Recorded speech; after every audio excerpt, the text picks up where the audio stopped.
Bien, bonjour à toutes et tous. Bienvenue à cette troisième journée.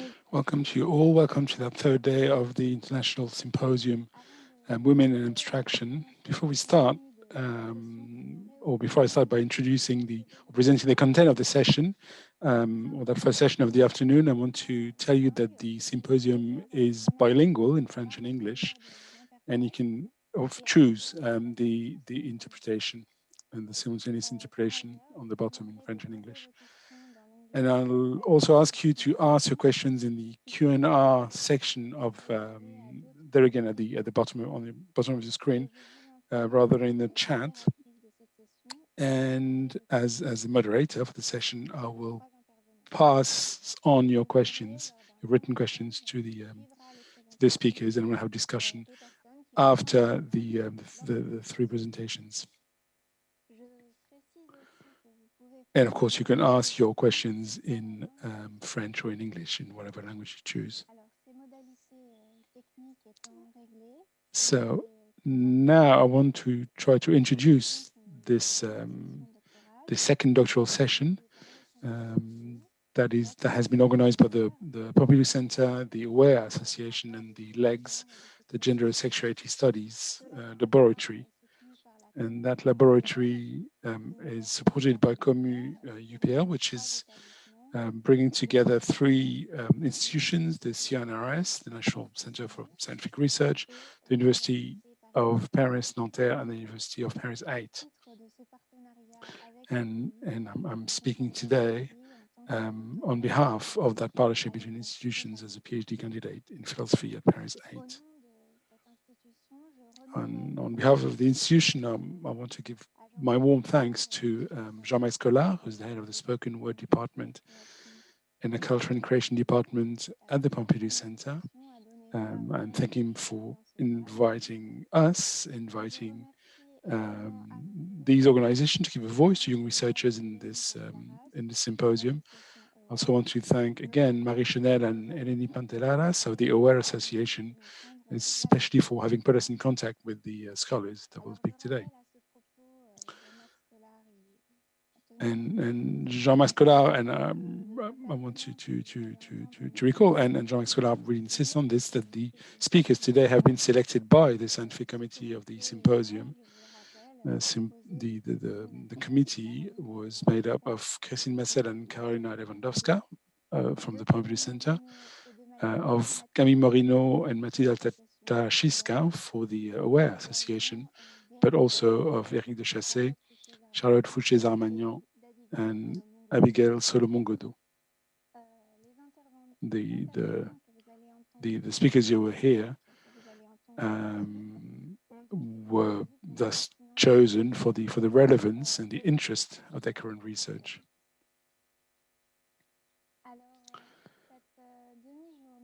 We've decided to call this half day discoveries and rediscoveries because the talks that you will hear highlight either little known practices or try to take a new look at practices which, although they're not necessarily fully known to the general public, they are recognized by specialists.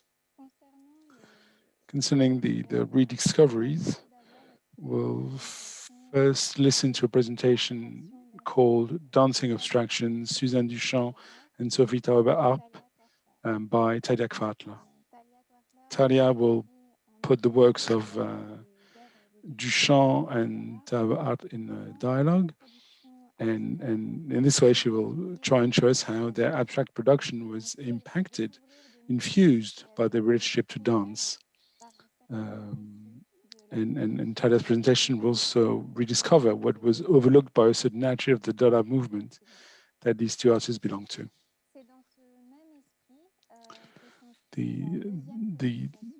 The second presentation is the same spirit. It's called The Self-Discovery of Bice Lazari in the Name of Abstraction. Elisa Genovesi will present it, and we'll have a look at the recognition of Lazaris by her contemporaries and she will show that this recognitions was made thanks to her breaking away from the framework of decorative arts, even though her taste and preference for abstract forms remain rooted in her training in handicraft. And finally, the third talk,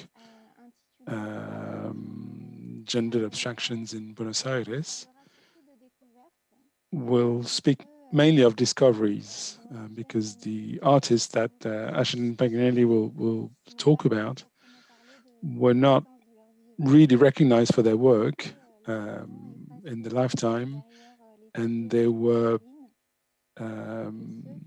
erased, if you like, or eclipsed by their male counterparts in other time. And they were quite numerous after the war in Buenos Aires, but they were certainly less exhibited than their male counterparts in geometrical abstraction. So that's the general outline of this session. So we'll listen to 3 papers, 3 presentations, and then we'll have a time for discussion. So around 3:25 if we keep time. And there again, I'll invite the listeners to send their questions in the Q&A thread, and try and specify the name of the speaker that your question is addressed to, so I can pass on the question to the right speaker. And also ask the speakers to not hesitate, to take their time, and not to speak too fast to facilitate the work of the translators. So I propose that we start with the dancing abstractions, Suzanne Duchamp and Sophie Tauber art by Talia Kwartler. Talia is a specialist of the Dada movement. She has worked at the Museum of Modern Art in New York on the Picabia exhibition in 2016, 2017, and on the Max Ernst exhibition in 1718. She's also a PhD candidate in art history at University College London, where she's conducting research under the supervision of Barony Fer. Her dissertation is entitled Suzanne Duchamp doesn't just paint, she does much smarter things. Talia, you have the floor.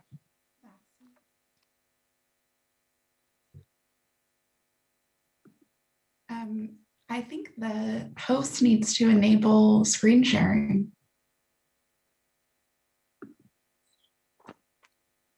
Tout de suite.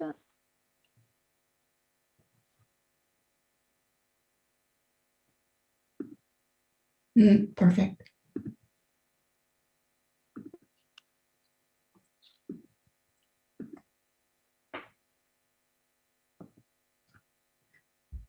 Thank you, Oriane, for your warm introduction and for your organization. And thank you, Christine Marcel, Camille Marino, and Matilda Tashiska for inviting me to speak at this symposium.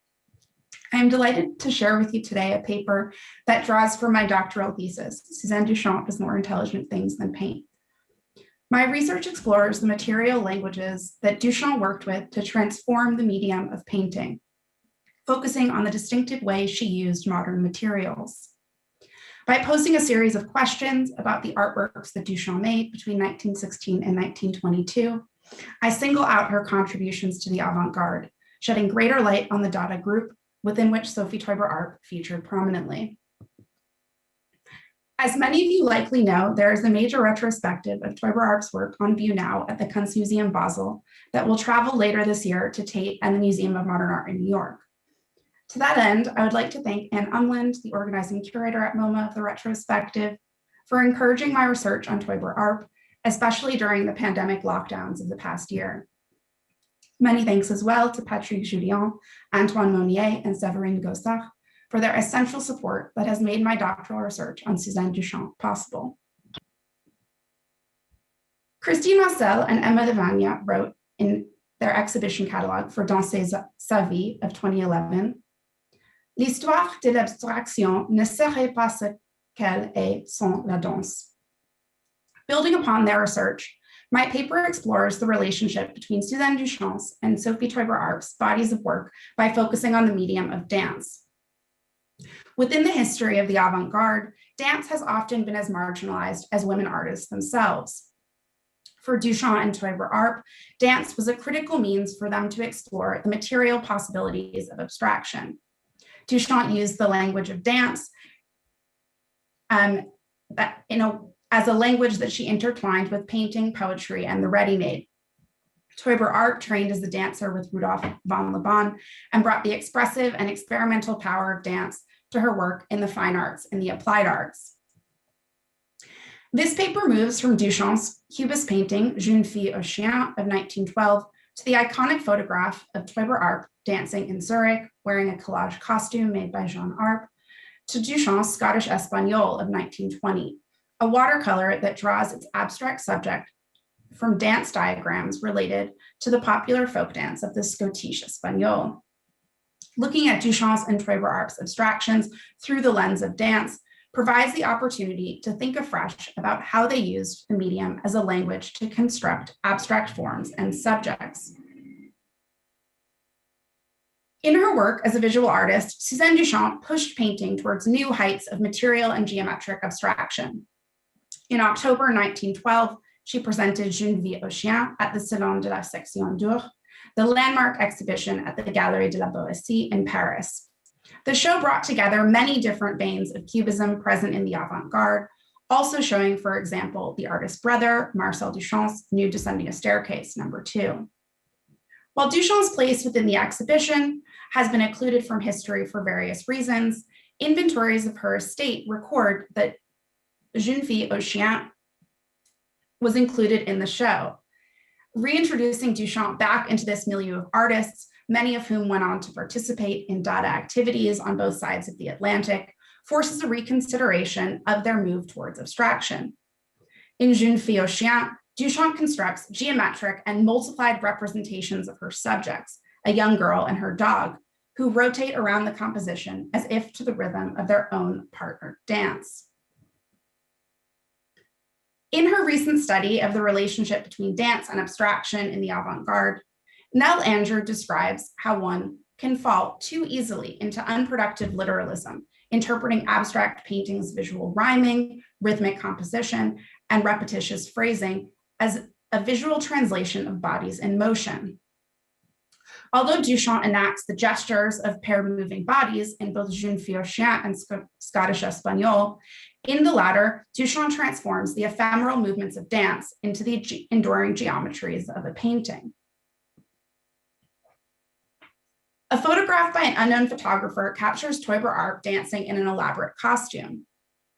Dance was a part of Teuber-Arp's practice that existed in tandem with her work in the fine arts and the applied arts, particularly her collages and textile work.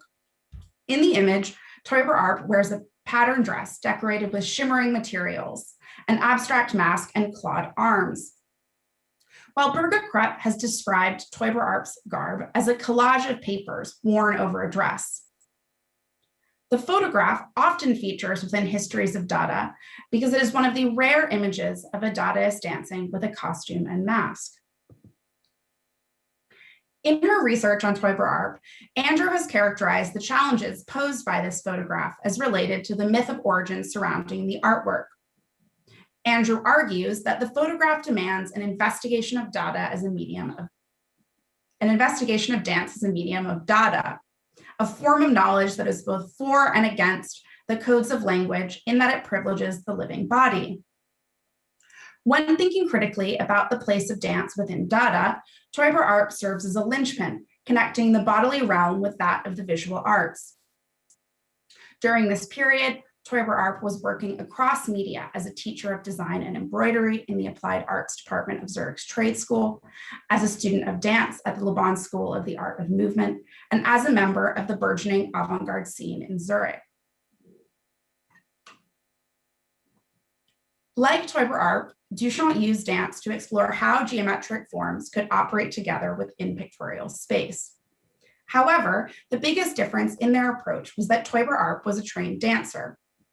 She first studied She first attended the Le Bon School of the Art of Movement in the summer of 1915, where she would meet the dancers Mary Wigman, Katja Wolf, Suzanne Perrotet, and Maya Khrushchev. Gabrielle Buffet would later describe how Teuber Arp suit l'école de danse expressionniste de La Bon, dont elle est l'une des meilleures élèves, et se découvre un sens du rythme aussi réel dans le temps que dans l'espace. Le Bon's methodology focused on the idea that movement offered dancers a way to heighten their physical sensitivity, emphasizing the power of the body within choreographed forms.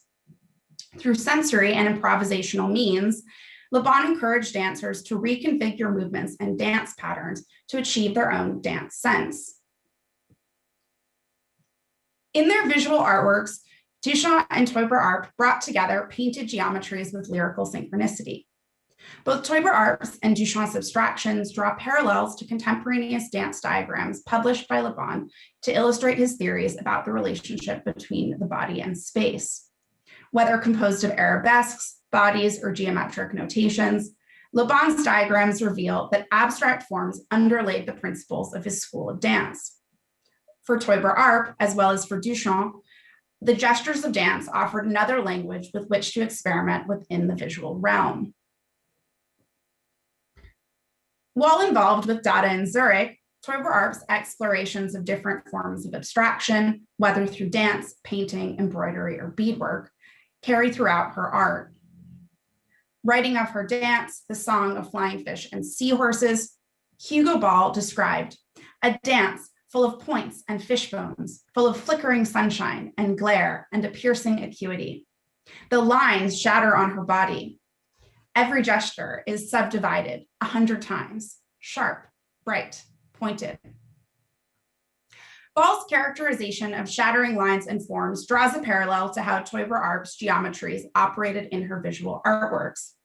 For example, in Composition verticale horizontale à éléments d'objet of 1919, squares of paint and cutout paper dance across a pictorial plane of shimmering gold gouache. Teuber Arp's juxtapositions of colored squares with white and black forms flow rhythmically within the artwork. Even though dance and the applied arts were central parts of Teuber Arp's body of work, these aspects have been historically sidelined within narratives of her career, and this is likely something that will change with the exhibition, the retrospective that is on view this year. In 2014, Medea Hawk, for example, described how Teuber Arp's transdisciplinarity comes more strongly to light through her inventive transfers of orthogonal textile structures into composition verticale horizontale and the fluttering textiles into rythme libre. While Hawk draws a relationship between Teuber Arp's textiles and her gouaches, such as rythme libre, she still left out dance in her discussion of how the artist broke down the boundaries of her media. The undulating geometries of rythme libre can be understood more clearly by drawing dance into the fold because of how the painted forms register as patterned textiles made to move by an active body. Teuber Arp's geometries move in sync across the paper support of rythme libre as if they were dancing. These sensations were taken to even greater extreme in Teuber Arp's beaded bags, which were made to be dangled from the wrist and would have been animated by the wearer's body as they moved through space. Both Teuber Arp and Duchamp brought an improvisational approach to how they constructed their abstractions. Le Bon's idea of a dance sense is reflected in the way that Teuber Arp's visual subjects changed when she transferred her geometries from one medium to another. This kind of transformation is clear in the drawing Formes orientaires en composition verticale horizontale of 1917 and the related textile of the same year. Although the shapes and compositional structure of the drawing are closely related to those found in the textile, Teuber Arp departed from the design in her threaded rendering of interwoven geometries. Teuber Arp's abstract forms follow an internal logic attuned to the different possibilities of her materials, from drawing to textile to dance and beyond.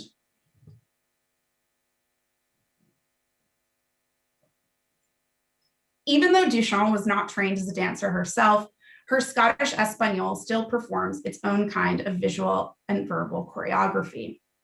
Of course, dance was a widely popular vernacular in France that came with its own learned bodily techniques and skill sets.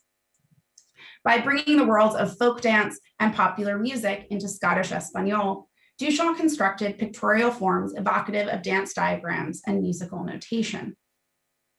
At the same time, she put her abstraction in dialogue with language through her humorous franglais title that she inscribed on the composition.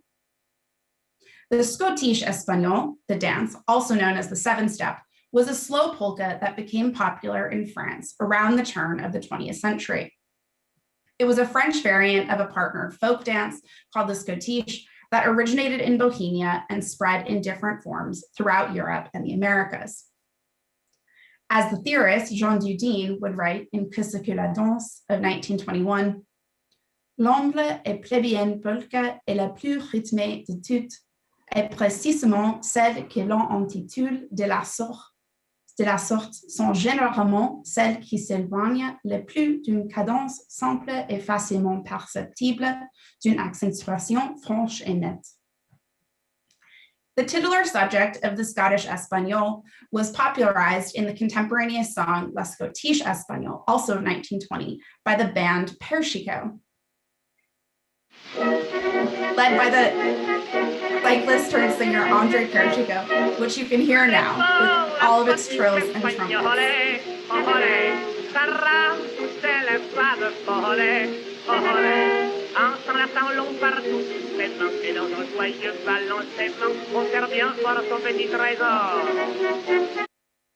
The watercolor's forms relate to dance diagrams of the Scottish that map out the partnered movements, while the angular white tails of Duchamp's pictorial subject echo the staccato notes of Persico's song. Duchamp intertwined abstract geometries in Scottish Espagnol, making them move across the sheet of paper as if dancing in zigzagging step. In Scottish Espagnol, Duchamp juxtaposed the language of painting with music and dance in order to integrate them into a different and more enigmatic whole. Through the verbal pun of her title, she turned abstract forms into an irreverent dancing entity, her own Scottish Spanish. Evoking verbal and visual sensations, Duchamp entered the realm of synesthesia, particularly as theorized by Dudin. In L'Art et le Geste of 1910, Dudin described synesthesia as a cas particulier de la résonance universelle, l'imitation des sensations d'un autre par des sensations d'un autre, d'une sensation colorée, par exemple, par une sensation sonore. Les équivalences sensorielles des correspondances que Baudelaire a chantées dans son sonnet fameux, les parfums, les couleurs et les sons se répondent. While the visual geometries of Scottish Espagnol certainly evoke the physical feeling of dance, Duchamp went even further than his description of synesthesia. As Dudin would later write in his treatise on dance, le danseur devra chercher sans répit des expressions nouvelles, which is exactly what Duchamp did in her artwork. With an intuitive sense for dance and painting, Duchamp transformed these media into something far beyond the ordinary. Her juxtaposition of geometries aligned with how she drew different art forms together through painting.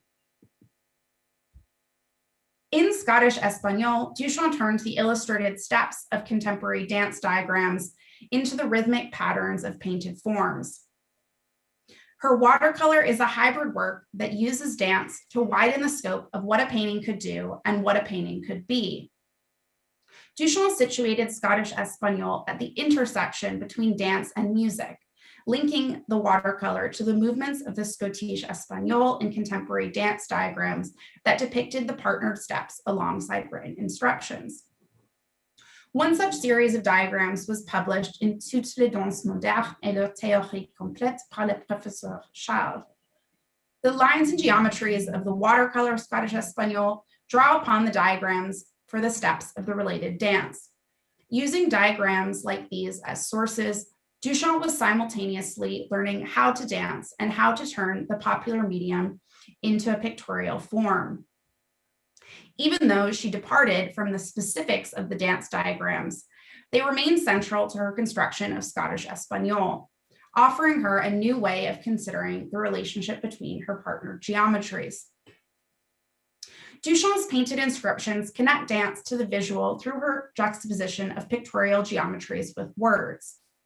While Scottish Espagnole is Duchamp's only painting that invokes dance through the title, it is not the only one that refers to the diagrams for the Scottish Espagnole.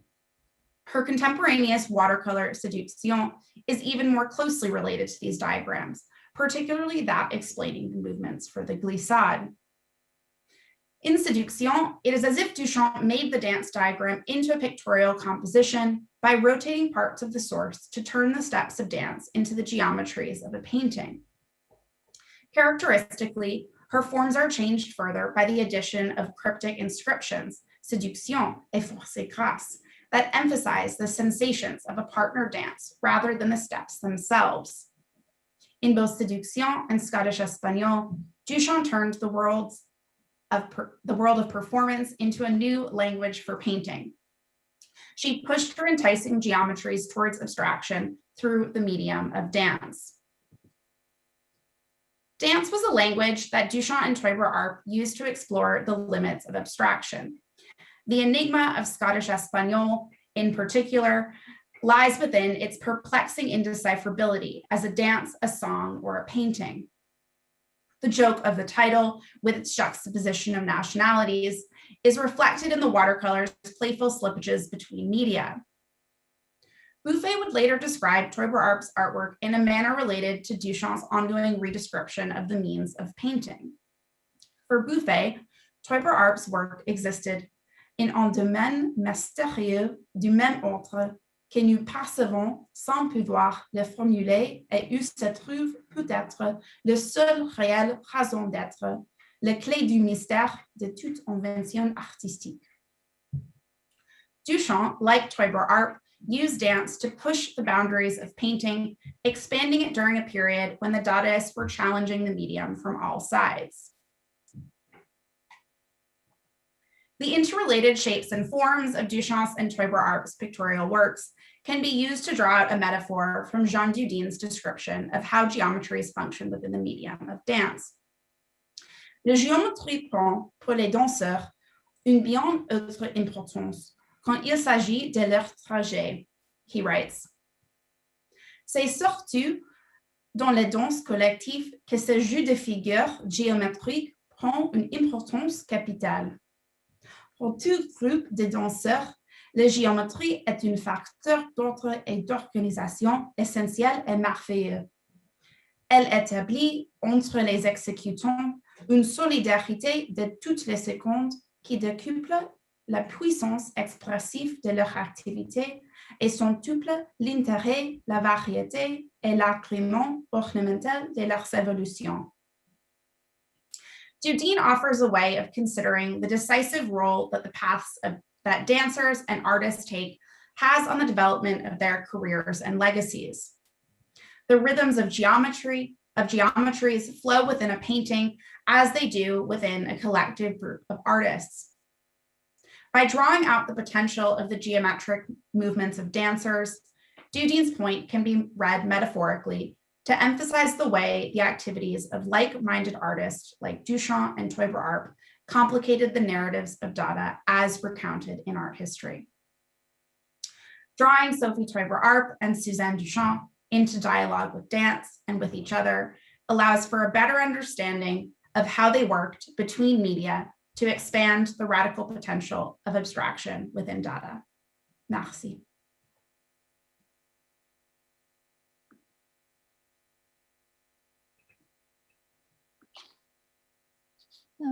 Je vous remercie beaucoup, Talia Kwartler, pour cette communication très éclairante qui montre la manière dont la danse a enrichi les recherches en peinture de Duchamp. Thank you, Talia, for this very enlightening paper that's showing how dance played a part in Dada research on the construction of the classical idea of a work of art. and try to, as I said, deconstruct the fact that the work of art was seen as a complete perennial totality, and you've really highlighted how that discipline, a dance that was spontaneously embraced by women, was very important in the late 1910s and 1920s, and the idea of a context that had a very important impact on the possibility of artists to take their place in the field of art is also very important in the following presentation that's called The Self-Discovery of Michel Azzari in the Name of Abstraction. And Elisa Genovesi, that we'll listen to now, will go back to the context that gave rise to Azzari's artistic practice,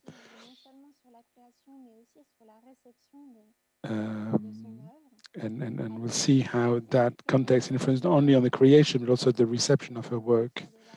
And to present Elisa. Elisa is a graduate in art history from the University of Rome. She did a BA thesis on Jasper Johns and an MA thesis on divisionist painters, and she's a PhD candidate and is researching the didactic work of Toti Shalot-Jali, the painter.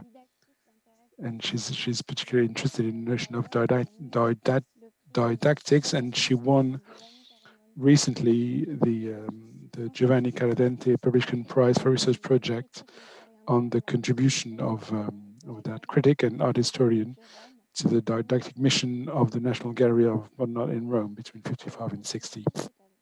Elisa Genovesi, you have the floor. Thank you very much, Oriane. Thanks to all the organizers, all the people involved in the organization of this symposium and study days. And I'm really glad Professor Brianifer already shown a couple of works of Michel Azzari of the late 60s, because that's the kind of work that I don't show you today, but are probably the most known. I share my screen.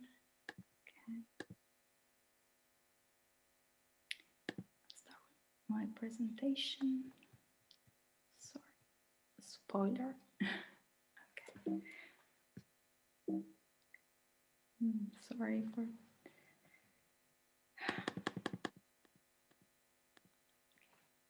My paper is dedicated to Michel Azzari, an artist recently re-evaluated by research studies and the art market.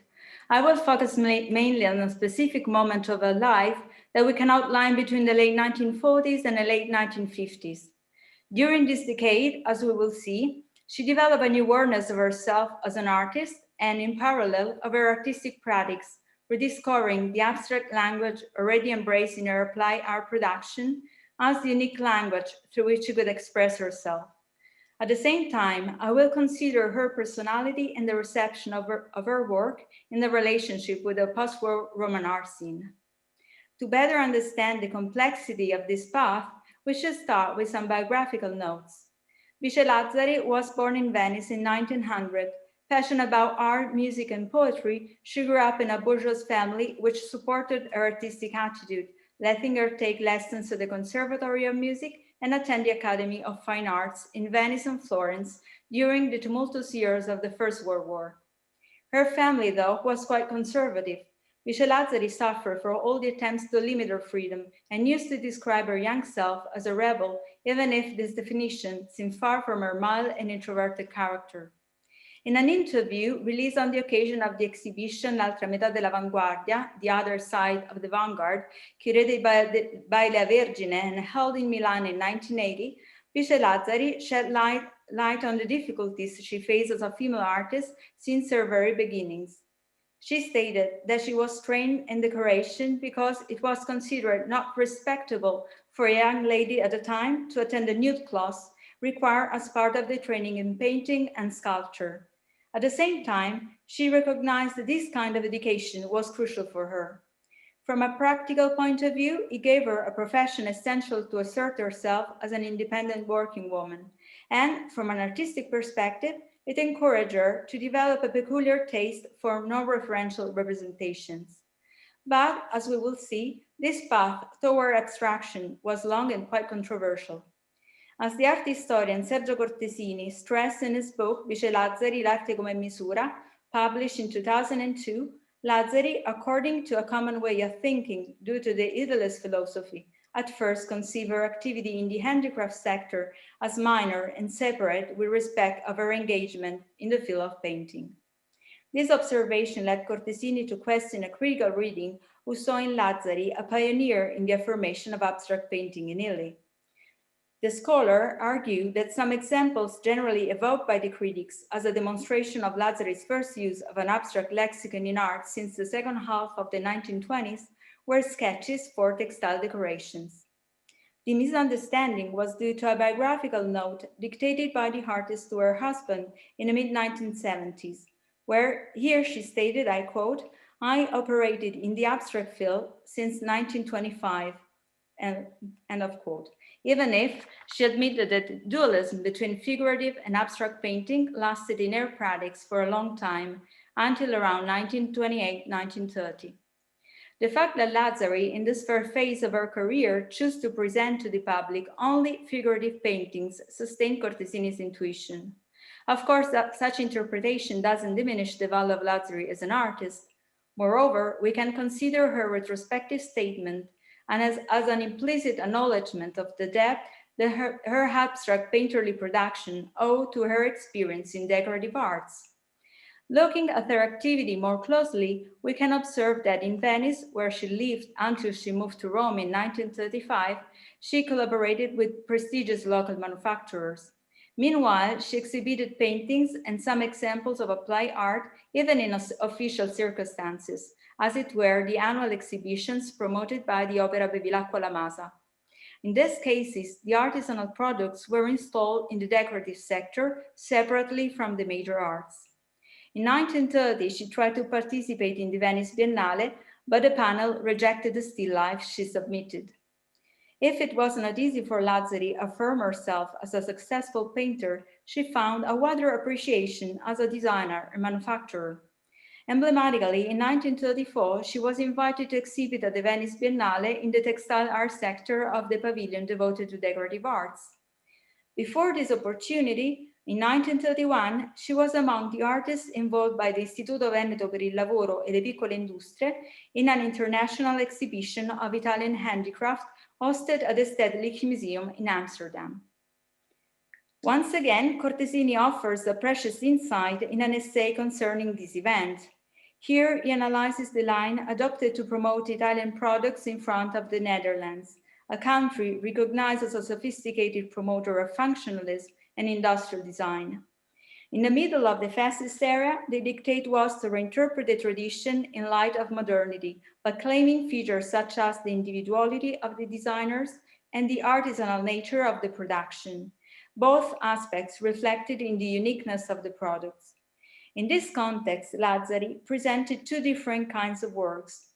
Some doilies with flowers combined with geometrical patterns influenced by the Deco style, conceived for Vittorio Bianchini's company, and a less obvious square tapestry embroidered with an essential abstract scheme, based on a composition of few straight lines, different in colors and thickness.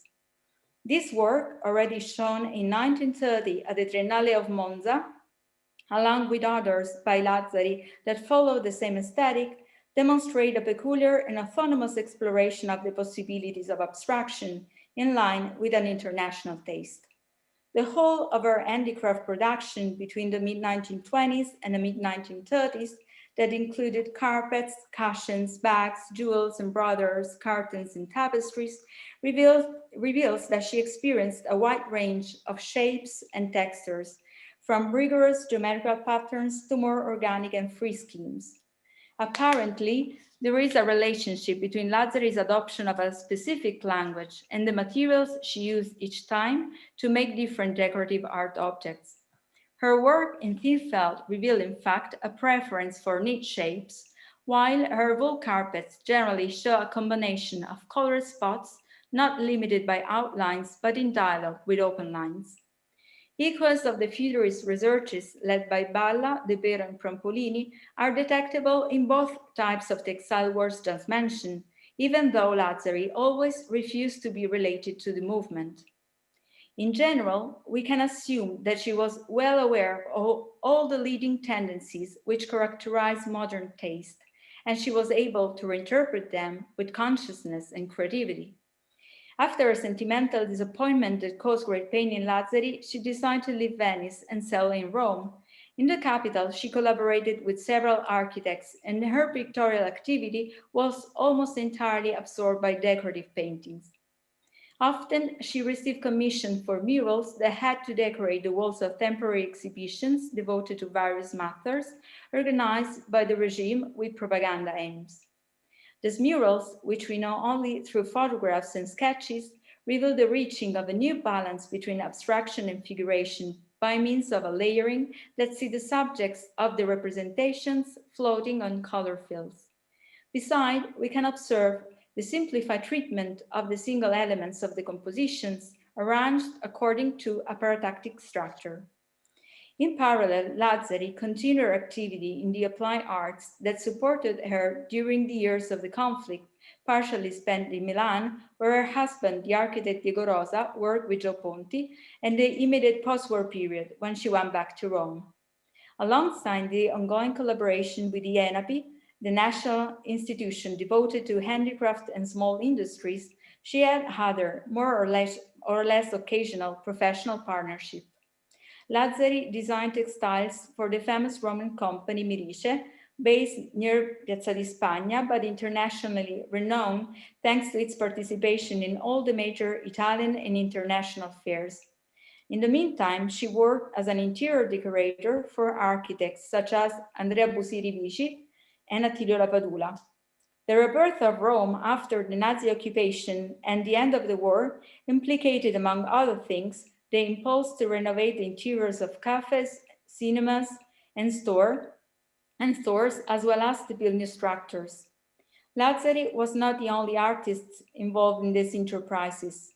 We should consider that in the very impoverished context of the post-war, several of her colleagues, often trained in specific artisanal productions, found an essential support for their lives in these activities, perceived as collateral compared to their principal artistic researches. Moreover, in this delicate phase of national history, we can recognize a general effort to promote handicraft production as a way to start the recovery of the Italian economy and the rehabilitation of the image of the whole country in the world. Among the initiatives that characterize the post-war Roman horizon, I want to mention the workshop opened near Valle Giulia by Enrico Galassi in 1944, which favored the encounter and the merging of artists, designers, and makers. Although this experience was a failure from an economic point of view, it received great attention thanks to an exhibition hosted in Rome at the Studio d'Arte Palma in 1946. Some of the artists involved by Galassi, as Afro Basaldella, Pietro Gonzagra, and Leoncillo Leonardi, were also part of two relevant exhibits in the US, Handicraft as a Fine Art in Italy, held in 1947 at the House of Italian Handicraft in New York, and Italy at Work, Her Renaissance in Design Today, a circulating exhibition that started its tour from the Brooklyn Museum in 1950. Apparently, Bice Lazzari was not included in any of these initiatives. The reasons could be multiple. The most obvious consideration is the limited presence of women artists, or their total absence, as in the case of the Roman exhibition.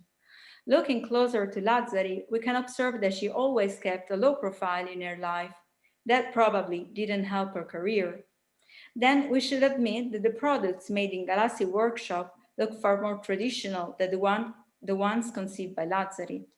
Such a difference could reflect the generational gap between her and the Italian artists born after the first decade of the century, who grew up entirely under the regime. In the late 1940s, before the affirmation of art informel, they were still struggling to reconnect their practice with the sources of modern art. The case of Afro could appear emblematical. He was an artist with some aspects in common with Bice Lazzari, starting from his Northeast origin, his training between Venice and Florence, and his appreciated activity in the decorative art sector. The two of them knew each other and worked side by side on at least a couple of occasions. The renovation of two cafes in Rome, the Brazil in 1947 and the Aragno 1950-1951. At the end of the 1940s, Afro abandoned the figurative painting to embrace at first a new cubist style. Then he moved toward abstraction. Pierpaolo Pancotto, who studied Afro's work for the Café Aragno, suggested that the artist was more open to experimentation in painting than in decorative arts, which is quite the opposite of Lazzari's attitude. At the same time, Lazzari didn't recognize applied arts as a space of freedom. This awareness grew in the late 1940s, probably stimulated by the lively Roman art scene. She lived in this environment, attending the art club, the bookstore gallery L'Âge d'Or, and the Origin Foundation, poles that promoted the contemporary artistic culture and its bond with the heritage of the avant-garde. In some way, we can suppose that she shared this task through her teaching activity in an all-girl private high school, whose headmaster was the painter Todi Scialoia. The Art Institute Zileri, run by the Ursuline nuns, was specialized in textile production and leatherworks, which was believed to be particularly suitable for girls. Within the Zileri, Lazzari taught carpet making from 1948 until her temporary move to Milan in January 1952. A year-end exhibition hosted in the prestigious National Gallery of Modern Art in Rome in the summer of 1950 shows us how the students, under the guidance of a very selected teaching staff, were educated to develop a modern sensibility in art, embracing a non-referential language. The exhibition reviews reveal the reception of this kind of approach. Here we can find repeatedly stated that the abstraction was a girly thing intended as an easy practice, and the students in less than a year had become as good as Alberto Pagnanelli, considered by the Italian abstract artists as a master. Obviously, the statements didn't imply any approval for the abstract aesthetics, barely tolerated from the reviewers, only as a decorative pattern. Although we don't know Lazzari's actual contribution to the artistic direction of the school, we cannot ignore that until then she was the only teacher with an experience in abstraction. Scialoia, who shared with Lazzari an admiration for artists such as Georges Braque and Paul Klee, in fact arrived to abstract painting only in 1954, after a painful journey begun in 1950. The experience as a teacher happened in a crucial moment in Bice Lazzari's life. Around 1949, she finally understood that she wanted to devote herself entirely to the art with a capital A, as she stated in a note addressed to a friend. Not interested in the political quarrels that divide the realists from the abstract artists, she recognized that in the non-referential language, the most authentic way to express herself. This belief, shared with colleagues and friends such as Lorenzo Guerrini and Alberto Burri, explains why she didn't uncritically assume some formulas from her decorative practice in her painting, but started a profound search for her own language that lasted more than a decade. In 1951, just 1 year after receiving a prize at the Venice Biennale for the design of the mosaic entitled La Vanità, The Vanity, Lazzari presented her abstract paintings in a sole exhibition held in Rome at La Cassapanca, a private gallery recently opened by the Armenian sculptress Nvar Zarian in the place of L'Âge d'Or. Lorenza Trucchi, in her review, introduced Bice Lazzari as, I quote, the only woman in Italy converted to the abstract art. End of quote. The critic complained about the cerebral character of her painting, which she defined as devilish. Then she handed a paragraph about Lazzari's exhibition, stating, I quote, maybe the difficult and perilous belief of Klee is unfit for the prehensile eyes of women, so greedy of reality, end of quote. As we noted in the reviews previously mentioned, a common tendency of Italian critics appears to discuss abstract art, giving it a gender connotation. If other journalists quoted more or less openly Trucchi's piece, the tone of the article written by Gino Frattani, who knew Lazzari personally and shared with her the collaboration with the Enopi, sounded quite the opposite. He stressed the difficulties of a painting conceived as a translation of an intimate lyrical moment, and based on the possibilities of colors to instill emotions. At the same time, he paid homage to the sensibility and the courage of the artist, finally ready to face the public. A wider acceptance of abstract art is evident in the reviews referred to the second most extensive solo exhibition of Lazzari in Rome, held at the Schneider Gallery in 1954. Yes. On this occasion, Frattani emphasized Lazzari's successful effort to get rid of the latest decorative motifs, arriving at the painting and not at the fragment, as he stated. In general, the value of Lazzari as an artist started to be perceived more clearly. Her show was hailed as a success, although someone contested the psychic undertones of her works. Actually, Lazzari was not interested in automatic or gestural painting, but conceived her artworks as a result of a strenuous research of the most authentic core of reality, perceived through the filter of her consciousness. That appeared clear to the artists who edited Arti Visive, the magazine of the Origine Foundation. In 1955, in fact, the editorial staff, and especially Emilio Villa, paid a written tribute to Lazzari, recognizing the quality of her painting and stressing that it avoided the psychologism and intimism whose common risk is to lead to a dead end. Even in this case, the appreciation of Lazzari's work came from those among her colleagues who had shared her interests and conceptions long before the art critics started to understand her work. We should consider that the first monograph devoted to Lazzari was published only in the spring of 1958, written by a young Enrico Crispolti with a preface by Leonello Venturi, one of the most influential supporters of abstract art in Italy at the time. The text that brought back the attention to the existential implication of her painting was a remarkable baptism for the no longer young Lazzari, but was not sufficient to assure her a permanent recognition of her value. Throughout her long life, in fact, she faced the frustration of not being valued as she deserved, a phrase she said in 1980 in the previously mentioned interview seems eloquent to me. I quote, "Today, I try to give a meaning to this expression, woman recognition, which, however, doesn't belong to me, perhaps because I come from too far away, or because I never thought of establishing myself, but simply of translating what I had inside into a painting. I never realized I was a woman then. I realize this now, looking back at the past difficulties." End of quote. And so, she bitterly recalled the lack of prizes and the absence of invitation as a painter to the Venice Biennale. Thank you very much.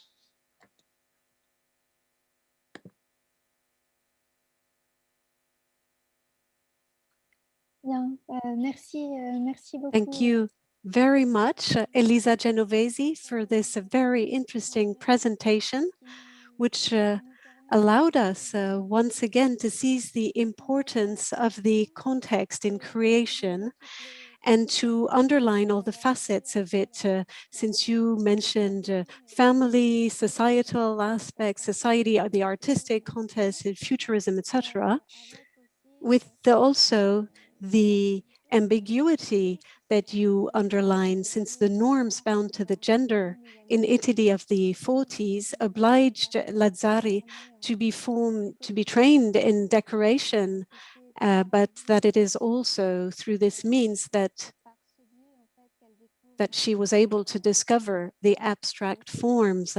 So it is not clear whether this would have been the case if she had been able to attend the nude class like her male colleagues. However, you already also treated the importance of the context in on another aspect about the reception and of the works. And it is on this point that mainly Ayelen Pagnanelli is going to speak in a presentation entitled Gendered Abstractions in Buenos Aires. Ayelen Pagnanelli will clarify the place of women artists in the art scene of Buenos Aires immediately after the Second World War, and to introduce her quickly after a degree in gender studies and a master's degree in Argentine and Latin American art history. Ayelen Pagnanelli is now a doctoral student, PhD student at the National University of San Martin. She was awarded a thesis grant from the Argentine National Council for Scientific and Technical Research. Her research focuses on issues of gender and sexuality in the abstract art scene in Buenos Aires from 37 to 63. She is therefore a specialist in Argentine abstract geometric movements. I will give you the floor now, Ayelen, to present the specificities. Thank you so much, Oriane. Merci beaucoup, Oriane. Share the screen.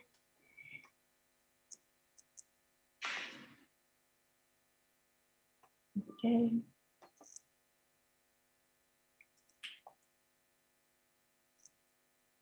Can you see that? Yes. Okay, so good morning, good afternoon, and good evening, depending on where you're listening. First of all, I would like to thank AWARE and Centre Pompidou for the invitation to present at the symposium.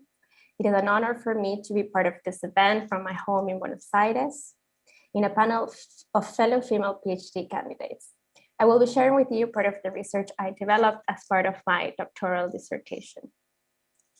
I would like to begin by placing you in the immediate post-World War II Buenos Aires artistic landscape. In the mid-1940s, Buenos Aires had a lively abstract art scene where both young men and women worked alongside each other. From 1944, they experimented with non-figurative abstraction, wrote theory breaking away from the frame, and engaged with leftist politics. They made different groups, published magazines, held soirees and exhibitions.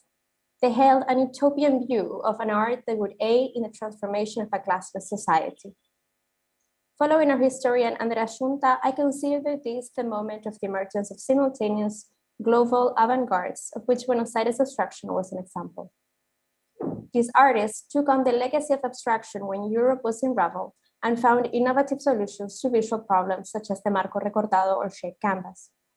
Gendering abstraction means situating our analysis. Since the 90s, abstract art made in Buenos Aires during this period has been studied extensively and from a number of different perspectives. Researchers have looked into the three abstraction groups that appeared then: Perceptismo, MADI, and Asociación Arte Concreto Invención, that from now on I will refer to simply as Asociación. However, a feminist perspective has remained largely unattended from this abstract art scene. As I will show today, gender practices impacted women's participation and visibility in Argentine abstraction during the 1940s and 1950s. This photograph was taken at one of the first abstract art exhibitions carried out by these artists in Buenos Aires in 1945. I apologize for the quality of the image, but it was taken from the document where it was originally published in the late 1940s. The exhibition took place in a house, and in the back wall, we can see glimpses of some of the artwork exhibited. One can see that there were both men and women at this event, and that in fact, there were a number of women.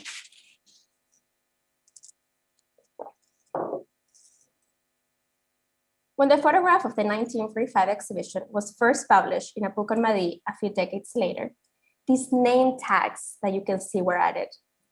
Most men have their name in the tags, and this contrasts sharply with the fact that most women in the photograph do not have names. Who then deserves a name in the history of abstraction?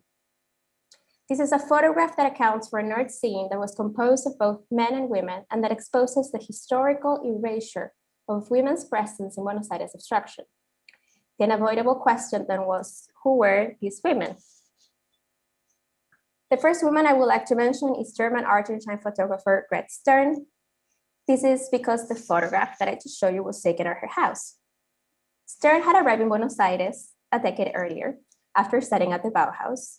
She was not officially part of any of these abstraction groups, yet she played an important role in the scene since she opened the doors of her home for this exhibition. She shared material with the young artist, and she made a photo montage for MADI with the Buenos Aires obelisk in it. There were other women artists that engaged in abstraction outside of these three groups in Buenos Aires. For instance, Gente and Anita Pairó, Georgina Glusman, their historian, has recently included Pairó in her exhibition El Canon Accidental, which is now up at the Museum of Fine Arts in Buenos Aires. And this means that gendering abstraction also means looking beyond the groups that take most space in local histories of abstraction. I would like to briefly speak about Xente. Xente was also not part of any of these groups, but she did exhibit it with them. However, Xente began to make abstract artworks in the late 1930s and had an individual show of her abstract works in 1945 at Müller Gallery in Buenos Aires. She was already somewhat older than the artists in these groups. In 1945, she was around 40.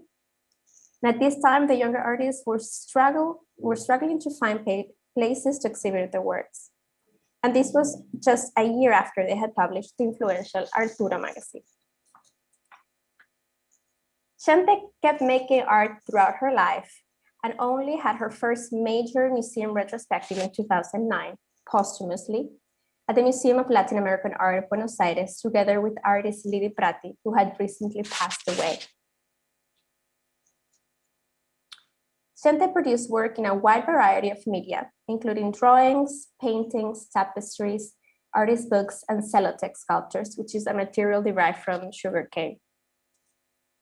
In many of these artist books, she combined abstraction and figurative elements, even adding a narrative component. Here we see a page from one of the artist books of the 1950s in which she fictionalizes in an illustrated story aspects of her life together with artist Juan del Prete. Xente called herself Fragilina, which stands for Fragile Little Lady, and chose the name Onofrio for del Prete. On this page we read, "Under the shrewd gaze of Onofrio, the embroidery became artistic."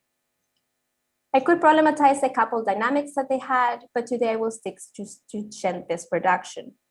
In this image, Xente is reflecting alongside her life and creative partner on her textile works. And this is one of Xente's tapestries. This is tapestry number 6 that she made in 1958. In the image of the right, you can see how Xente carefully juxtaposes satin stitch embroidery with paint in a very deliberate way in this organic, non-figurative abstract composition. This work was acquired recently by the Museum of Modern Art in New York, along with a sculpture by the artist. So we can say that critical recognition seems to finally be arriving for Xente.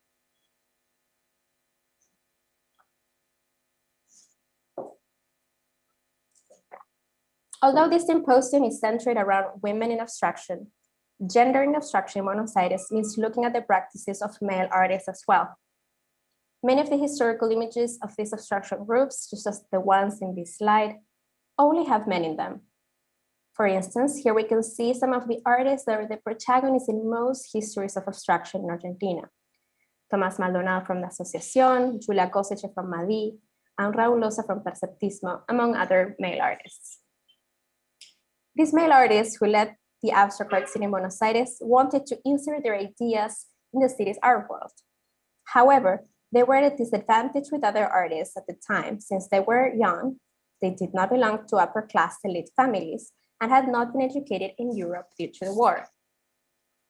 One of the ways in which they overcame these disadvantages, I argue, was by using a privileged identity they did have, their identity as men.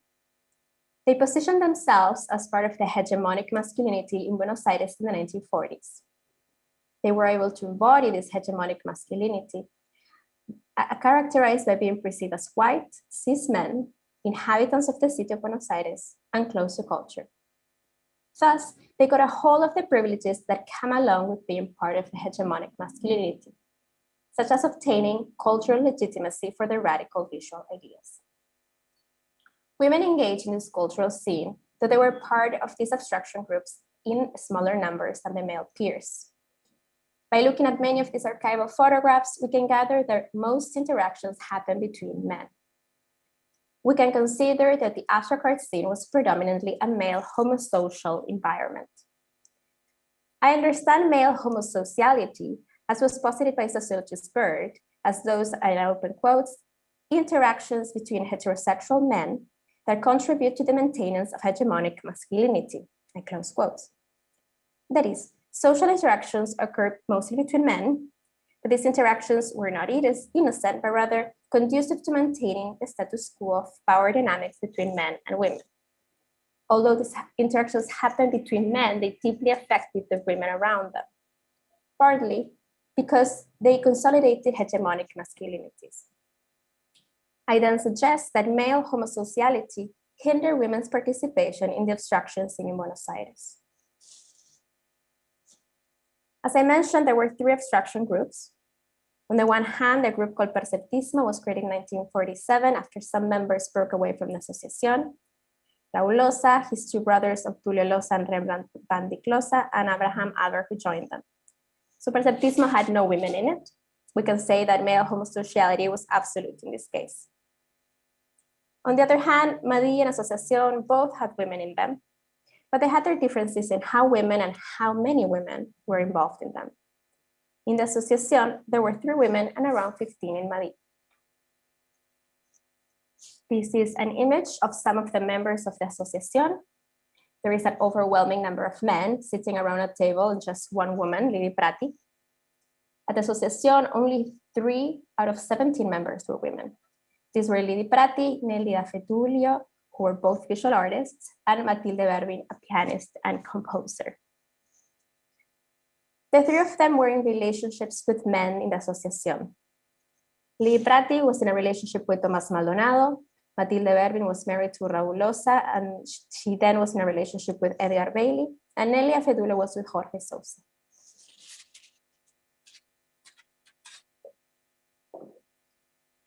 It seems as a woman, in order to be part of the Asociación, one had to be in a relationship with a man who was in it. Given that this was the case for all women in the Asociación, we can consider that this was the entrance key for women into the group. Male homosociality then was a de facto impediment for women to engage with this abstraction group. This is a paradoxical situation, a double-edged sword of sorts. Male homosociality let them in, but it would close its doors too. A glance into Lidis Prati's career shows us the extent to which male homosociality affected her participation in the abstract art scene. Lidi Prati was a crucial member of early abstraction in Buenos Aires, as Maria Amalia Garcia has unearthed. Prati was the only woman in the 1944 magazine Arturo. This was a foundational publication for regional abstraction. Prati made several vignettes and included an influential reproduction of Piet Mondrian's work. On the left, you can see the hand-colored Mondrian work that Prati added to the magazine. And to the other side, you can see Concreto, which is a work by Prati from this period. This is an early example of the works made by the Asociación. It follows Uruguayan Buenos Aires-based artist Rod Rothfuss's idea, published in Arturo's article, El Marco Recortado, un problema de la plástica actual, which I'm loosely translating as the shaped canvas, a problem of today's plastics.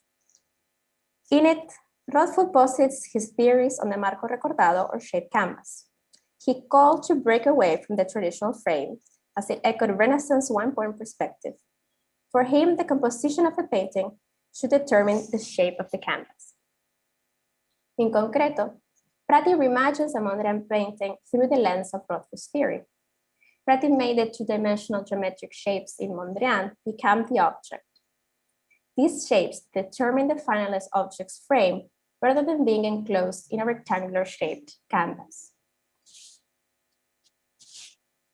Prati and other members of the Asociación would later turn back to working with a rectangular frame, as can be seen in these later examples of Prati's body of work. In December 1954, Lili Prati and Tomás Maldonado received the judicial ruling on their divorce. By then, the Asociación was no longer active, and Maldonado was already in a relationship with a German woman and had emigrated to Ulm to teach in Germany. Prati exhibited very sporadically after 1955. Indeed, she made few artworks after this period. Just as her participation in the Asociación was possible in part because she was in a romantic relationship with Maldonado, once the relationship ended, it was not possible for Prati to continue in the abstract art scene. Somehow, those interpersonal ties were broken, and her presence as an artist was no longer feasible.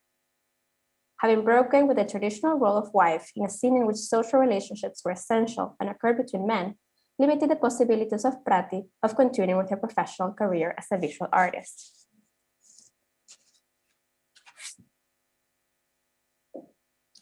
Madi presents us with a different situation. Madi was characterized by its multidisciplinarity. This was possible thanks to the participation of female artists from various disciplines, especially modern dance, since this was a highly feminized discipline.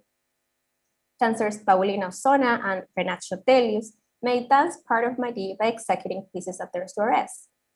Gendering abstraction requires looking beyond the traditional art historical disciplines. At the same time, this multidisciplinarity allowed for a larger group of women, especially in the second half of the 1950s, to be involved with Madi. Madi had up to 15 women who joined their events, exhibitions, and Arte Madi, their annual magazine. Some of the writers were Mirta Nora Cesarego, Maria Teresa Dominguez, and Ana Maria Bay, though most of them were visual artists like Gina Ionescu, Germaine Derbeck, Elizabeth Steiner, Nelly Esquivel, Beatriz Herrera, Maria Bressler, Jacqueline Lorin Caldor, and Maria Teresa de Arma. Looking into each of these women's trajectories and contributions is beyond the scope of today's presentation. So I would like to speak about Vichy Lan. Lan was a writer, poet, and visual artist active in the years of the Madi movement. Lan had a constant presence in Arte Madi with reproductions of her artworks and her writings, whether they were short stories or poems in each of the magazine's 8 issues. This work by Lan, Madi painting on a structured frame, constitutes a typical example of a work by Lan. It belongs to the Museum of Latin American Art, Buenos Aires. It's being studied at the moment, and it's the only one in a museum collection. It is an exploration of the shaped canvas as well, though the work doesn't actually even have a canvas. It's just wood and paint. It's a painting in which the regular frame is where the painting happens. Lan applied paint directly onto the wooden frame, creating a geometric composition, while the wood acts as the support of the painting and as the frame. On top of that, the frame itself is a regular geometric shape. Thus, this work wrestles with the issues of the frame. Just as Lili Prati, Lan married the leader of one of these abstraction groups, in her case, Giulia Kosice from Madi. They had 2 daughters. This was one of the reasons why Lan had a fairly short career as a visual artist. She dedicated herself to raising her daughters and assisting her husband's career. Her artistic production was reduced to the writings of poems that were not compiled and published in a book until 1997, 5 decades after the first issues of Arte Madi magazine with her text first went out. Lan's presence in Madi was consistent throughout the mid-50s, but it was put to an end due to the fact that she undertook child-caring activities for her daughters. The gender status quo was not challenged by the radical political and artistic practices of the male artists in this abstract art scene.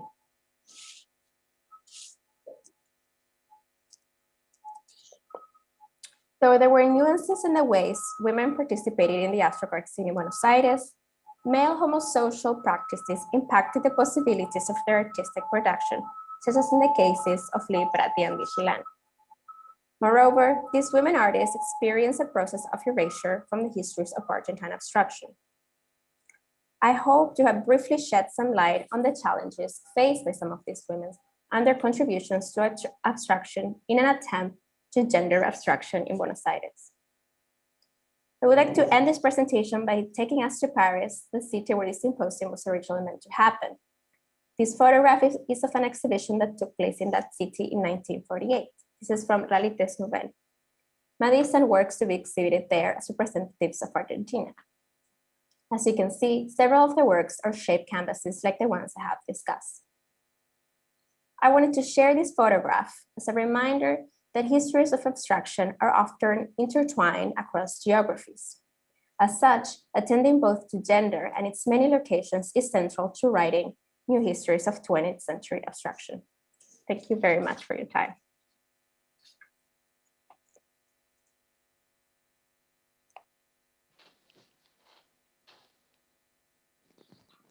Merci à vous, Ayelen Pagnanelli.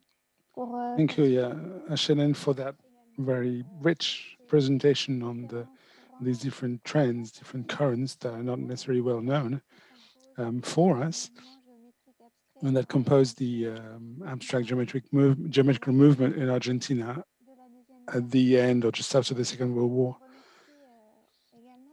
Thank you also for presenting that the theory, if you like, or their opinion, where the invisibilization of women is linked to the difficult context for men themselves, with the idea that because men feel in a fragile situation because of their youth, their social class, or maybe the lack of experience of European art, then men stick together around their masculine identity to get more legitimacy rather than creating partnerships or bridges.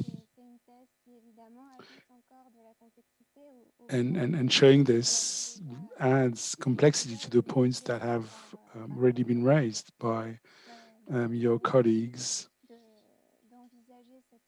in the way we can envisage the notion of the context. We're quite early, actually, so I'll give the floor to our listeners. I'm not sure we have questions yet, so I'll invite our listeners to ask their questions in the Q&A section. I have a few, of course.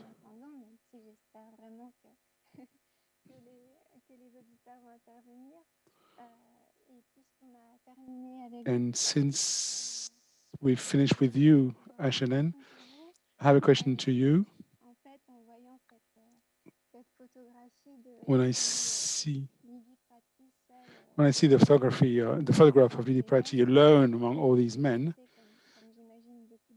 I was thinking, like many other women here, at the irascible photograph where you can see all these male abstract expressionists and only one woman, Town, who wrote about this as the worst of her life, because she had been pushed by Betty Parsons, who was the gallerist of most of these men.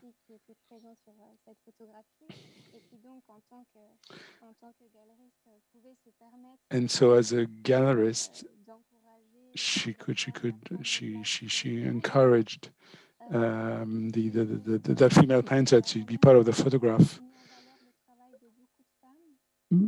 However, Betty Parsons has valued the work of a lot of women. So I don't know if in Argentina, there were some women, not as artists, but maybe as gallerists, to try to counterbalance that male hegemony by putting forward female artists.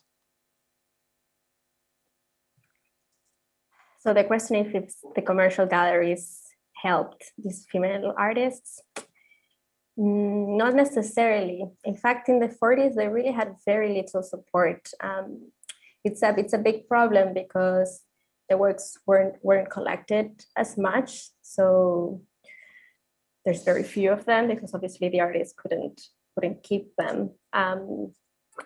So it was really much later that there started to be institutional support and interest from the galleries.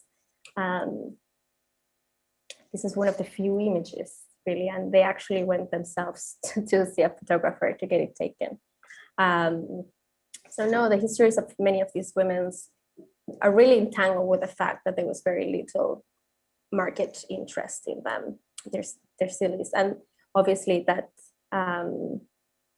has determined the material trajectories and lack of artworks by then, right? Unfortunately.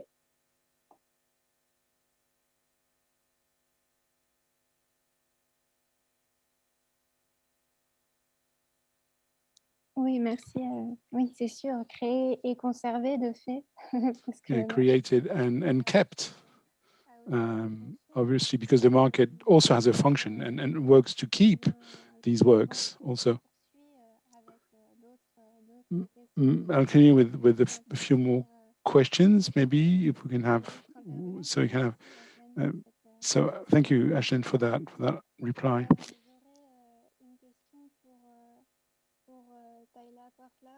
I also have a question to Talia. Ayelen showed us that the few women who were accepted in geometrical abstract movements in Argentina were because of family relations or private relations, if you like, with men in these currents. And in the Women and Abstraction exhibition, it's reminded that Sophie Tober-Harp was encouraged in her studies by her mother, and her husband and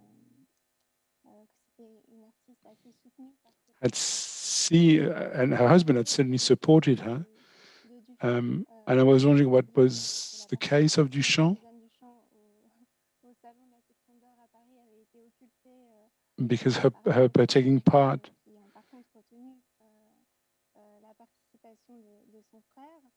because her taking part in the salon in the salon was certainly eclipsed by the fact that her brother was there. So I was wondering whether there were bridges or there was support from her family, from her close ones. Thank you so much for that question, Orion. And I did think as well when we were listening to Ayelen's, I hope I've said your name correctly, when we were listening to your presentation as well, it was really interesting to hear how a number of the women who were involved in the group also were in relationships with other members of the group. So I think that Sophie Tober-Harp and Suzanne Duchamp are particular cases of women within Dada where they were also in relationships and then married to other Dadaists. Tober-Harp and Jean Arp didn't get married till 1922. So during the period of Dada, they were in a relationship but not married. And Suzanne Duchamp married Jean Croty in 1919. They met in 1916 through Suzanne Duchamp's older brother, Marcel Duchamp, and they knew each other in New York. So I think the situation of Suzanne Duchamp in this regard is actually extremely particular because she came from a family of artists where she has three older brothers who the two older brothers, Jacques Villon and Raymond Duchamp Villon, they were like quite a bit older than Marcel Duchamp and Suzanne Duchamp. So both Marcel Duchamp and Suzanne Duchamp kind of would have been the younger siblings to them when they first, emerged in Paris, like in the context of 1912 and Cubism and things like that. So I think what's interesting about Suzanne Duchamp in particular in this regard is that she's related to so many, both by blood and also through marriage, she's related to a number of really prominent men. And so I think that it's a situation that has sometimes also often kind of quite overshadowed Suzanne Duchamp's own legacy. And that's one of the things that I really push back against in my own research, because I think it's super important and absolutely integral to questions about Suzanne Duchamp's body of work and also about the history of Dada, to think about Suzanne Duchamp in relationship, to the work that Marcel Duchamp was making, to the work that Jean Croty was making, but also to think about her in a more expanded context. So that's why I think about her a lot in relationship to Sophie Tober-Harp, because Sophie Tober-Harp offers kind of a way out of art historical narratives about Dada and about Suzanne Duchamp that have kind of made the relationship of power kind of one that privileges her brothers, but specifically Marcel Duchamp or Jean Croty. And so I try to kind of make a more even playing field. I think that the relationship as well between Suzanne Duchamp and her husband was quite particular because Jean Courty and Suzanne Duchamp had their own movement called Taboo Dada. So they kind of had an offshoot, taboos, they had kind of an offshoot of the movement. And they were the only two artists who were involved with this. So they're you know, in a relationship and very much artistic collaborators at the same time. Toiber Arp and Jean Arp, they were also artistic collaborators. So I think that, you know, to bring this back to Ashlin's question, to where the question began with kind of the relationship in Buenos Aires, I think what's different in the Dada movement is that while a number of the women artists who were involved with Dada were in relationships with other Dadaists, it wasn't exclusively the case. I think particularly about an artist like Elsa von Freytag-Loringhoven, who was in New York with Marcel Duchamp and Jean Courty, but she was kind of her own figure, her own she was very independent. So I hope that answered the question a little bit. I think that in each artistic pair or grouping, the situation is always quite particular relating to the context. And so I hope to show that by sometimes thinking about women in relationship to each other, it's a way to take them out of these more kind of male-female kinds of thinking about these relationships.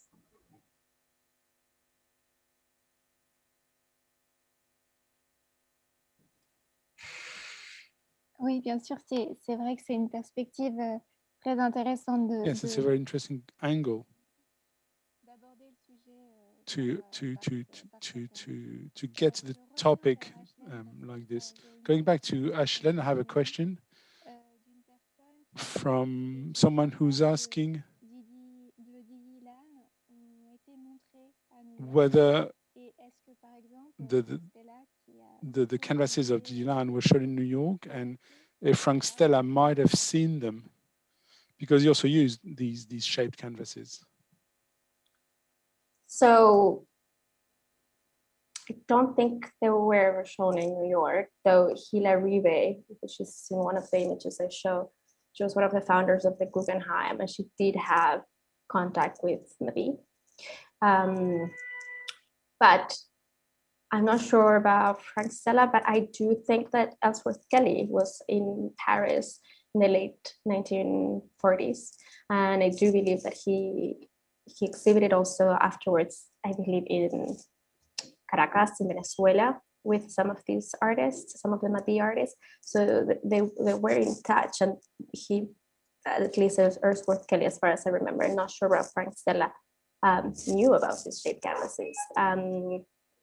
So definitely there are also entangled histories there. Our understanding of abstraction in Latin America certainly helps us understand the histories of abstraction in Europe and North America as well. So thank you for your question. Very good spotted.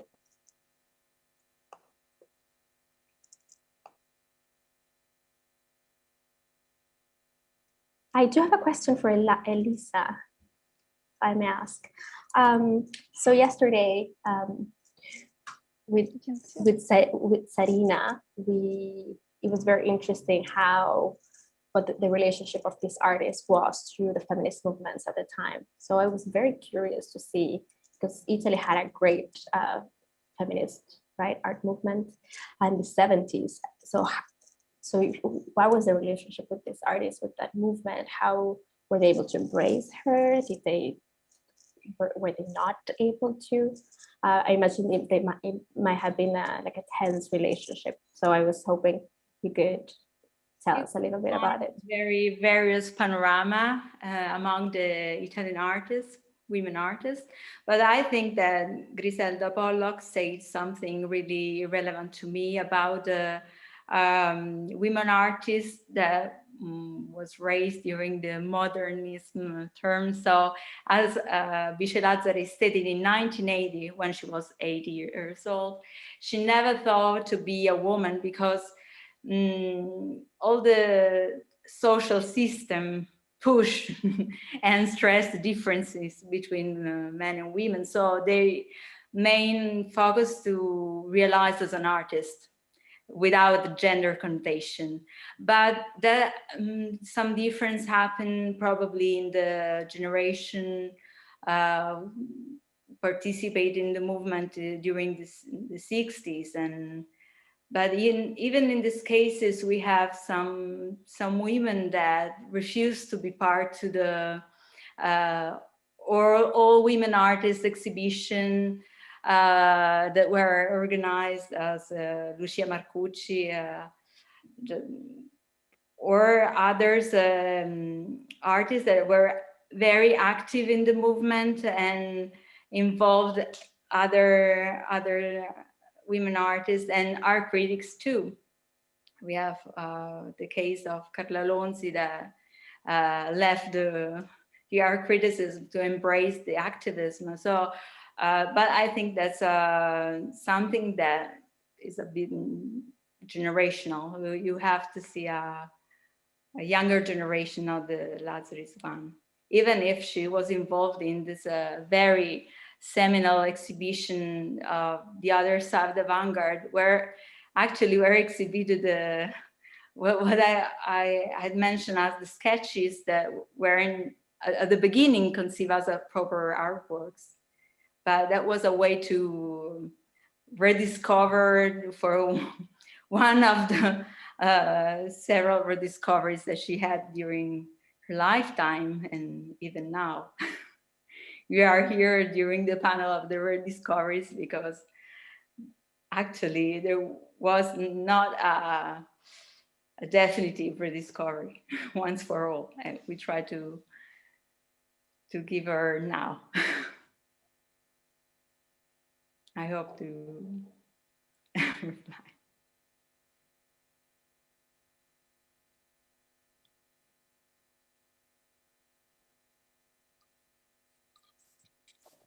Ayelen, vous voulez répondre?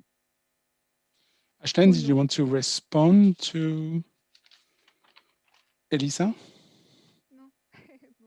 Alors, je poursuis. J'ai une question pour vous encore. I have another question to you. Someone is wondering whether there was a difference, or if you know if the difference in the inclusion of women artists between abstract groups and figurative groups, or more academic groups, if you like, or were women treated in the same way? Thank you so much for that question. So there were women making art, both figuratively and abstract art, both in the 40s and 50s. And both of them, regardless of the type of art they were making, they were excluded, or just some figures were considered by exceptions, like Raquel Forner, for instance. She was a very famous artist, but she was like the token female artist that was taking critical recognition. There is a time difference in the period I'm considering, right? So Xente was working basically on her own with Juan del Prete in the late 30s. And then in the mid 40s, we see some of these women engaging with abstraction, but it was really in the second half of the 1950s, there were a lot of women working with abstraction. That's when we see the explosion in Madia as well. At the time, there were lots of artists a lot of women who were going to schools to study art, and particularly in the field of printmaking. My colleague Lucia Laumann, she's been researching this, and it was filled with women. There were women everywhere. But obviously, these processes of narrating history have really obscured a perspective of how many women were actually active and the type of works that they were doing. Even if they had gained some recognition from their peers at that time. But there are differences in what happened through the decades, as well as what happened between them. Yeah, but yeah, thank you for the question.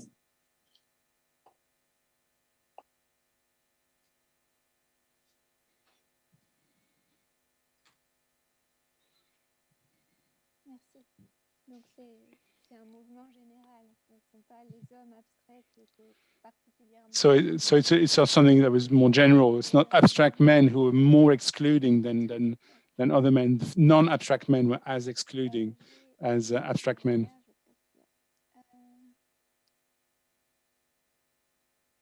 Je pose une question à Elisa Genovesi. Question to Elisa.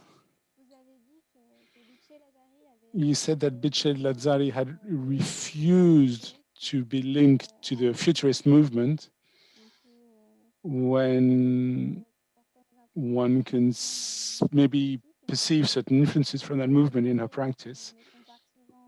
And because they're often compared, I was thinking of Agnes Martin, who was associated to the minimalist movement when that movement started.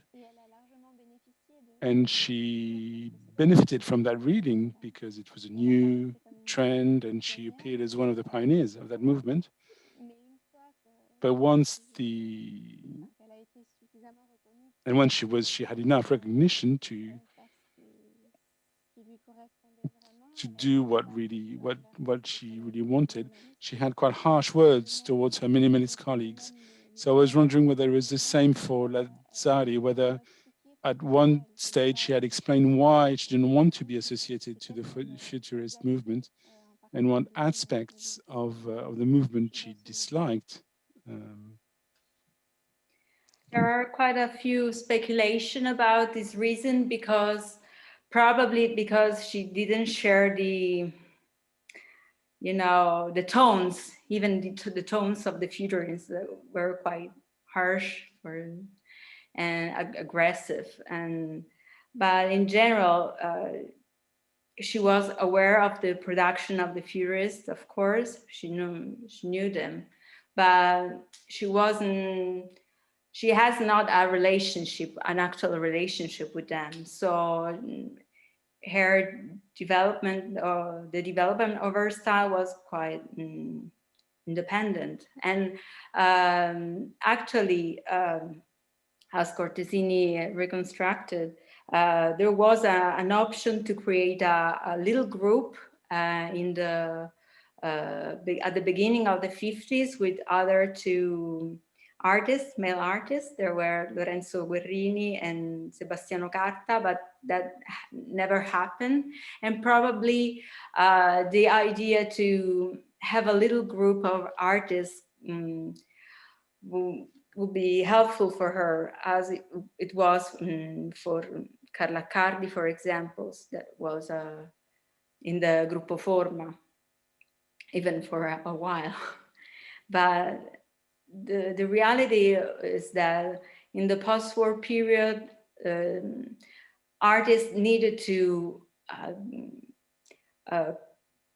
propose themselves in little groups to have more visibility. That was a problem because, of course, after the collapse of the regime, collapsed even a system of exhibitions and that supported art. So they need to rebuild from zero an artistic system. There was no market, no possibilities, no. So that was one of the reasons why a lot of Bice Lazzari's colleagues, even male colleagues, that became really relevant for the Italian art history, were involved in artisanal activity at the end of the war.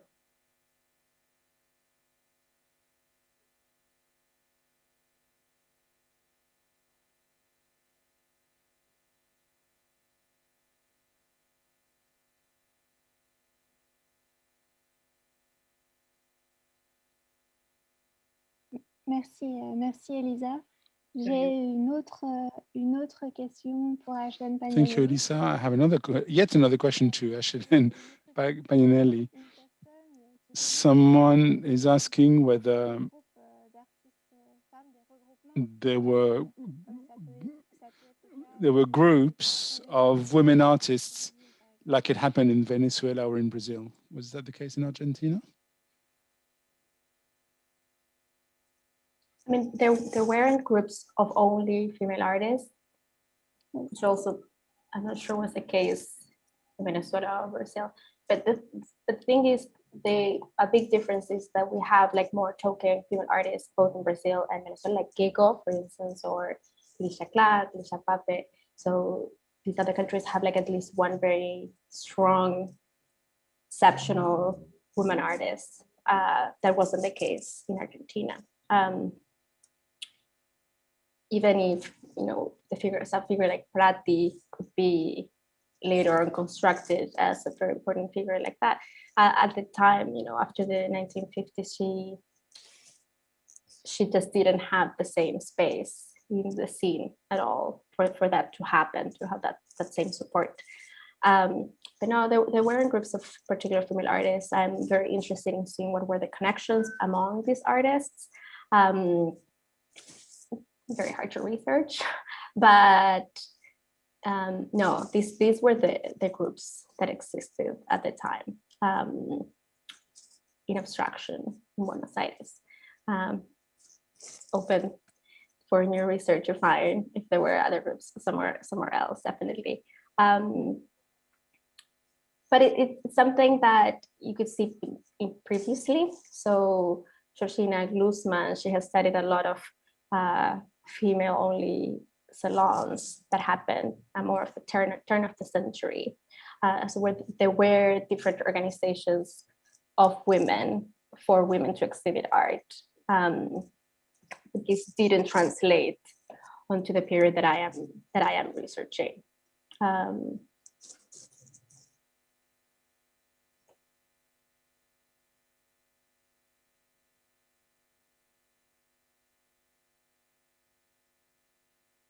I have a question for Talia, if I may.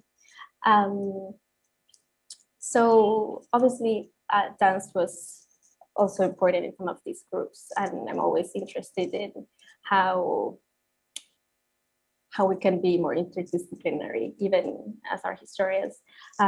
So I'm curious to see what you think about, you know, what is it that we have missed about the history of abstraction for not focusing on dance? I don't know if you have thought about this.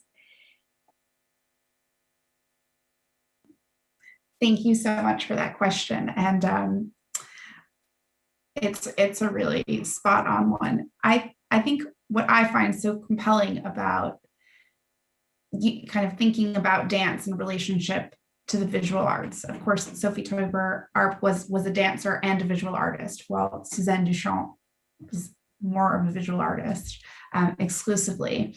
I think that thinking about dance as kind of a language for artists, I think offers a way to break out of a lot of different kind of quite entrenched narratives in art history. I think that there's a lot of really interesting research in dance studies, and I think that Nell Andrews' book, which I mentioned on Moving Modernism, which talks about the urge to abstraction in painting, dance, and cinema, she does really interesting things, kind of putting dance at the intersection of the development of abstraction across media. And I think that she sets kind of a model for how we can think about dance as a medium that helps us to kind of break down these boundaries between groups, movements, and also just kind of how we think about different media. I think that dance is a medium that can help art, that can help art historians in a really kind of quite wide sense, because I think that dance is, as I said in my talk, I think that dance in art history, obviously not in dance studies, there's lots of there's a whole body of literature in a different field, but in art history, dance is quite sidelined. And I think that it's interesting that a lot of times dance as a medium in art history is kind of sidelined in the same way that a lot of women artists were, and women artists, I think, were more, when they were kind of working between these different media, women artists were kind of also often sidelined. And I think that, of course, as I said as well, like the Christine Marcel and Emma Lavinia's Danser sa vie is another really kind of exceptional source, because it shows how dance offers a way for us to think about these kind of interdisciplinary questions, and to really kind of write new histories of art that that aren't as medium specific, that aren't tied to a single material or media, or I think that dance helps us to kind of look beyond these more traditional constructs. So yeah, so I'm really curious to hear for you as well, kind of what the relationship for dance is to your artists, and thanks for the question.